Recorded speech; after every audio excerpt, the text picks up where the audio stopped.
Have you ever experienced something strange, something that made you question reality?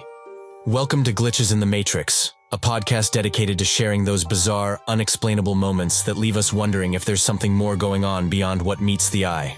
Settle in, open your mind, and join me on a voyage to the uncanny edges of this universe, or whatever you want to call reality as we know it.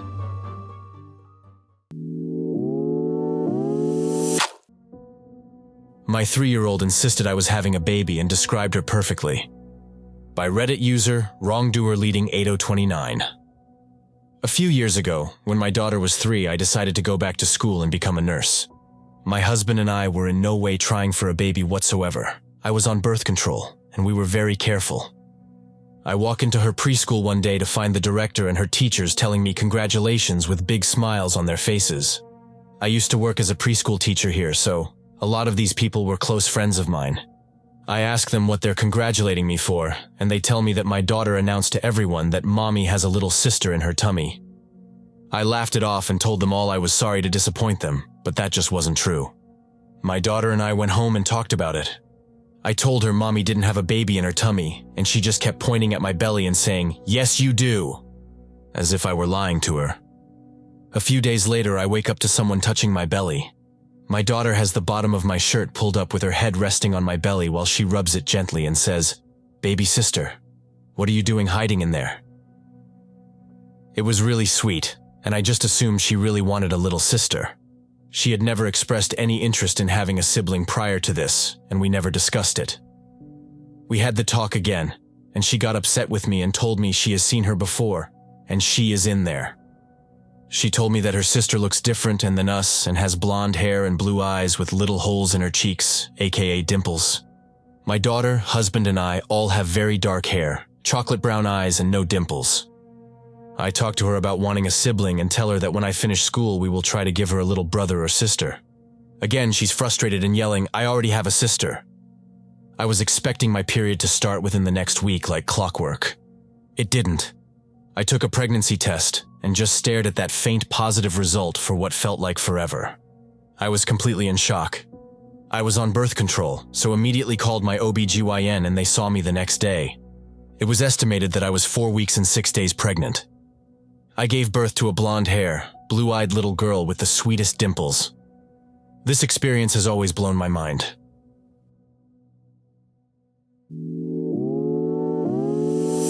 Have you had a glitch in the Matrix happen to you? We would love to hear your story. You can share your glitch in the Matrix with us by emailing your glitch to paranormalitymag@gmail.com. That's paranormalitymag@gmail.com. Now let's get back to the glitches. I just found my sister's missing necklace. It's impossible that it would be here though. By Reddit user Scary Service 666. My sister moved multiple states away 3 years ago. Her husband gives her very thoughtful jewelry pieces every Mother's Day. They're always extremely sentimental and bespoke to convey a specific sentiment or memory. 2 years ago, he gave her a gold necklace with a heart, carved inside with their family's initials and year of birth, with diamonds to the center where the heart meets a point, because it's their daughter's birthstone. Since being given that gift, she's never left the state to visit home. She's also never been to my current house even before leaving. I also live pretty far from home, and family hasn't made the visit, but I've lived here 7 years now and haven't moved or spent long visits with my family, just daytime drop-ins. My sister's necklace went missing sometime in spring last year. She thought it might have broken and fallen off while out and about, and she was very distressed about it because it was an expensive gift and felt horrible about it going missing. When we chatted about it, she actually told me she wasn't going to tell her husband about it until she searched everywhere possible. The entire house, the car, her workplace. She even called the stores she shopped at regularly asking if it was found and turned in, but nothing. Just this week I was pulling out old clothes and shoes to donate. My son went through a growth spurt and I got wider, and I figured it was time to clean house. I was pulling out all the shoes and purses at the bottom of my closet, and there, in the very back of my closet, I found my sister's necklace. There's absolutely no way that this could have ended up here. My sister hasn't come home to visit, and there's no way this would have ended up in our state in my house without her having mailed it personally, and she's never mailed me anything. besides sending gifts directly from the seller that she'd never have personally touched.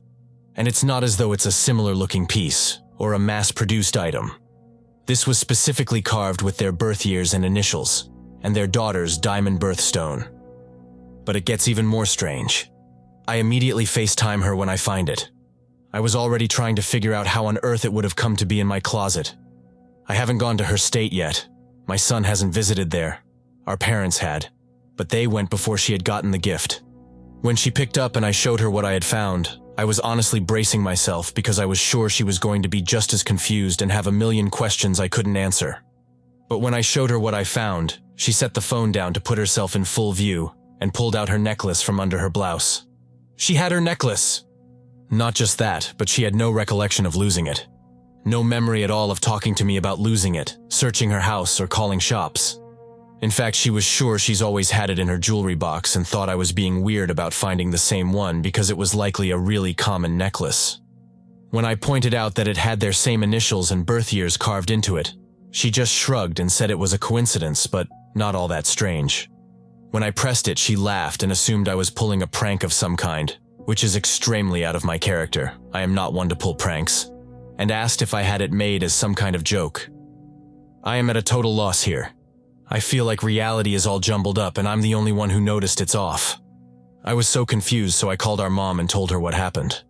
I told her the whole thing, asking if she recalled her losing the necklace. I was sure if she did, it would have come up in their calls as well. She didn't recall anything. But the way she acted in the call was even more strange. She says, "Well, these things happen, don't let it drive you crazy. Our family is just sensitive to these things," and then wouldn't elaborate on it. Which is also very unlike her character.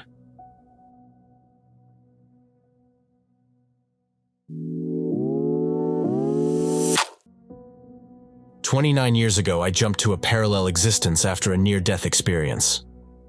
By Reddit user stripedmacaron. Let me start by saying this will be long. My heart is already beating fast telling this story. Only those closest to me know that this happened until now. When I was 25 years old, I was driving home from work one night. I lived in Los Angeles at the time. I was driving on Sunset Boulevard heading west towards my apartment in Brentwood.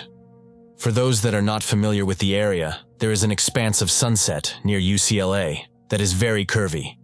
It is 2 lanes on either side with no shoulder. It was 8:30 on a Saturday night, so there was some traffic. I was driving along and all of a sudden, about 50 feet in front of me, I saw a car, but I was looking at the passenger door. A car had spun out of control and was perpendicular in my lane. I didn't have time to stop. I looked to my right and saw there was a car next to me, so I had nowhere to go. I instinctively turned my car all the way to the right anyway. Once I had cleared the first car, I spun it all the way to the left, still trying to avoid the second car. While all of this was happening, I remembered a time with my mom at Disney World when I was 3. This is not a memory I have ever had. I vaguely remember parts of that trip, but this memory was not one of them. I realized then that my life was flashing before me and I was going to die. I had never been so sure of anything. Every part of me knew I was about to die.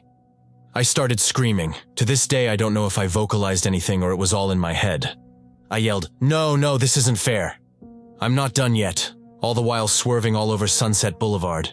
I suddenly stopped my car and I was now perpendicular in the opposing lane of traffic. I looked around and there was not a single car anywhere. It was like everything had been wiped clean. I put my car in reverse and proceeded home. I did not see a single car the rest of the way. I was only 5 minutes away from home at that point, but Sunset Boulevard on a Saturday night was completely empty. I got to my apartment and parked on the street. I didn't see one person.